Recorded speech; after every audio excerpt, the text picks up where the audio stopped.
This is going to be a short video on the firing of the TDI Downdraft kiln conversion, showing just the main features and main points where things change. There's a longer video out there that shows some of the reasoning behind what was done. This one assumes that you're familiar with the firing text, and maybe you have some propane pressure numbers and you have an idea of what the flue settings should be. First thing is to have a plan. This is my plan for this firing. It's going to be medium reduction. Right now it's been on for about 10 minutes and it's at actually 0.05 psi with 8 inches, and I'm just doing about a 20-minute candle until it gets around 200 to 250 degrees centigrade. At that point, I've written down 1.5 psi and leaving the flue fully open, so it's going to be an oxidation rise to 900 degrees centigrade, where I then do the body reduction for around 30 minutes. After I get the candle flame going, I go ahead and turn the water on, and right now it's filling the tub and it's just coming out as a trickle. I've got my thermometer here, perometer, showing 150 degrees. At about 100 degrees I went and closed off the peepholes, and I've got it set on 8 inches right now, and the ruler's in place, and then of course my flue is in place also. The other thing I've got is, in case there's thunderstorms tonight and it gets windy, I've put some blocks just to block wind disturbing the flame. Since it's been a little over 20 minutes and it's only gotten up to about 160 degrees centigrade, I'm going to go ahead and turn it up to approximately 0.1 just to get the flame going and the heat going, since I like to have around 200 C before I go to full power.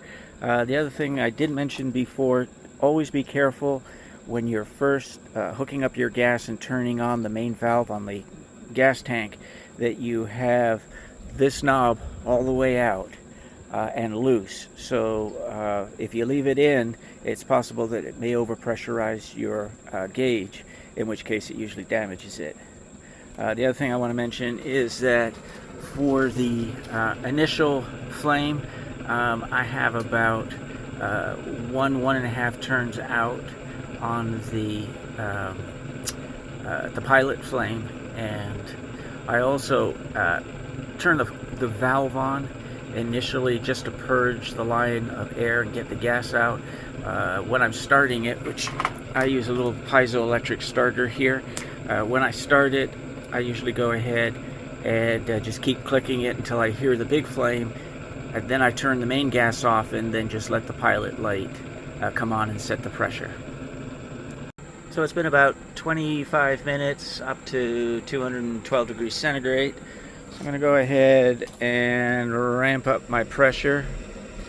It'll go up to 1.5, approximately 1.5 psi, and I've got the flue full open, and so now it's just a wait of about 2 hours until we get to 900 degrees.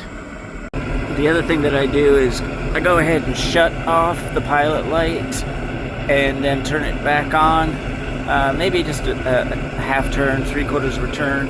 Otherwise the pilot flame is just way larger than it needs to be. Also, I said 2 hours. It actually takes about an hour and a half at this point to get up to 900 degrees centigrade.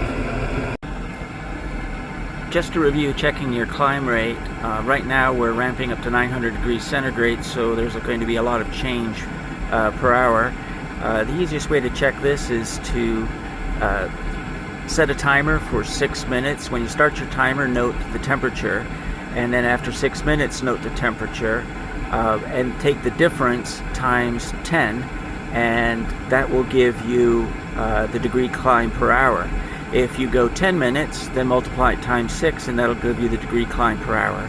For more accurate or finer readings, go ahead and start the stopwatch when there's a whole degree change, and wait for whatever change you need. It might only be 3 or 4 degrees if the kiln's not rising very quickly, and turn the timer off when you get to that specific number. So if it happens to be 4 degrees and it takes 3 minutes, then what you do is you take 4 degrees times 60 divided by that 3 minutes, and that's your climb rate per hour. So it's gotten up to 906 degrees centigrade. So now, per my schedule, my numbers, I'm going to go ahead and increase this to 1.8, approximately 1.8 psi, and then reduce this down to 2 1/4. Just about there. And this will send it into body reduction, and I'll leave that for about 30 minutes, monitoring it, making small changes to keep it within about 910 to 925 degrees. We don't want it to go over 950 degrees.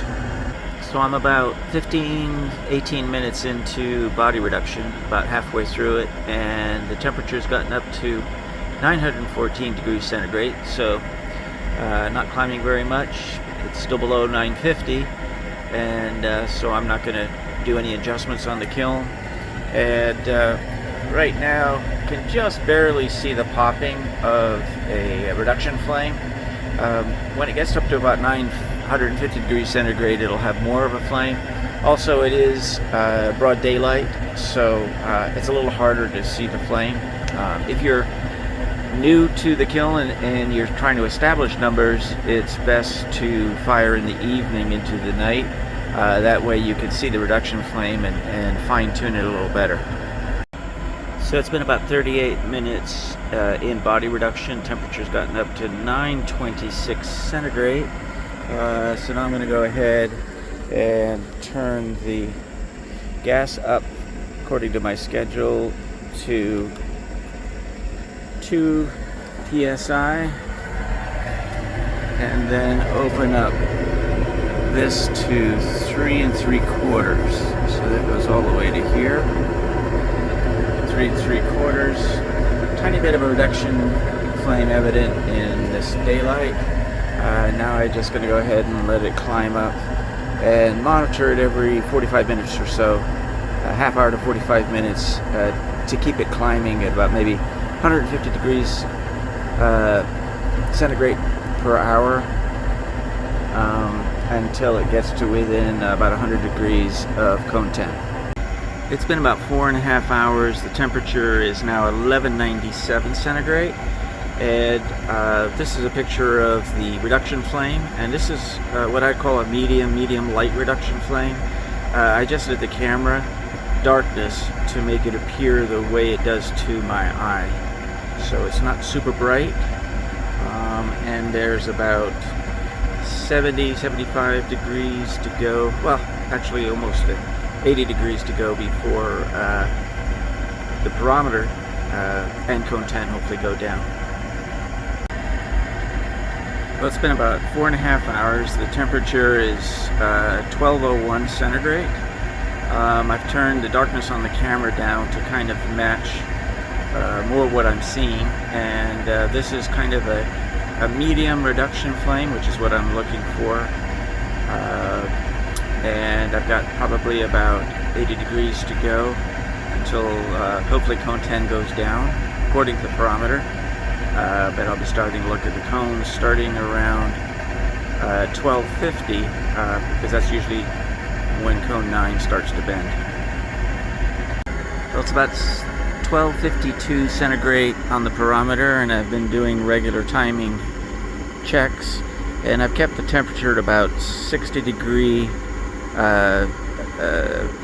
centigrade per hour climb. I did increase the pressure to 2.2 and opened up the blocks to about 4 and 7/16. And I just checked the cones, and cone 9 is about 30 degrees, and cone 9 should go down at 1260, although I don't really worry about the parameter readings at this point. I'm just going to go ahead and follow the cones. Cone 10 went down, and after about a 6-hour firing, I did a 4 or 5 minute evening out with 1.5 psi and about 3 inches on the blocks, and then after that turned the gas off, and I crash cool for about 5 minutes. So I just leave the flue open, and then after 5 minutes I go ahead and close it back up. It doesn't drop much. It dropped down to maybe 1210, 1215 degrees centigrade. So now it's all wrapped up, and just going to wait till tomorrow, and I can open the kiln up.